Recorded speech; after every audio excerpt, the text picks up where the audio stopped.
तर आता राज्य सरकारचं शिष्टमंडळ मनोज जरांगेंची आजच भेट घेणार आहे। विखे पाटलांसह सरकारचं शिष्टमंडळ त्यांची भेट घेणार आहे। विखे पाटील अध्यक्ष आहेत आणि त्यांच्या सोबत अनेक मध्ये थांबवल्या जाईल। तुमची भूमिका काय आहे? सगळे मिळमिळ म्हणजे काहीच क्लिअरिटी हिंदूचा सण आहे आणि हिंदूलाच रोखलं जाणार असलं तर मग ते हिंदू विरोधी सरकार आलं।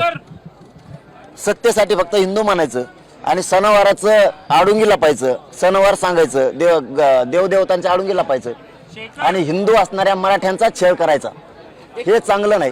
त्याच्यामुळे परवानगी होणार, न्याय देवता आम्हाला न्याय देणार याच्यावर पूर्ण आत्मविश्वास आहे। जर तुम्ही सातत्याने आवाहन करताय की मराठा नेत्यांनी तुमच्या बाजूने बोलावं, मात्र सत्तेत किती मराठी नेते आहेत तुम्हालाही माहिती आहे, कोणीही बोलत नाहीये किंवा तुमच्या बाजूने कोणीही त्यावर बोलत नाहीये। तेच लक्षात येईल ना मग आता समाजाच्या, त्याच्यासाठीच बोललोय ना मी।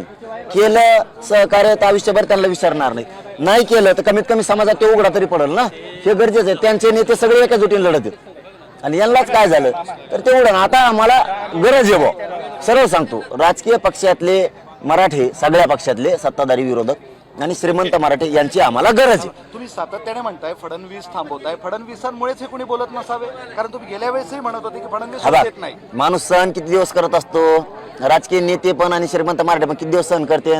जाऊन द्या म्हणते, जाऊन द्या म्हणते, एकदा नरड्याला आलं थांबा थांबा थांबा तर मग लोक काय असतं, मुख्यमंत्र्याला काही समजत नसते तर कोणालाच नाही, राजकीय नेते कोणालाच समजणार नाहीत। मग एकदा जर बाहेर पडले ना, भीती मनातून काढून टाकली पाहिजे आणि त्यांना आमचं आव्हान आहे, मराठा समाज तुमच्या पाठीशी आहे ना, भीती काढून टाका मनातली आणि जात मोठी करायला बाहेर पडा। बाकी मंत्री बोलत नाही त्याचं ठीक आहे, एकनाथ शिंदेंनी शपथ घेतली होती तेही बोलत नाही आरक्षण या विषयावर, बोलू दिलं जात नाही। चला, नाही थांबवलं जातंय, बोलू दिलं जात मला एक नाही। चला आता आजचा हा प्रवास कसा असणार आहे, कुठून कसं जायचं? नाही, आता अंतरवाली येऊन निघालो, पैठण, शेवगाव मार्गे, अहिल्यानगर, शिवनेरी, चाकण मार्गे, लोणावळा, पनवेल आणि आझाद मैदान। चला चला चला, धन्यवाद।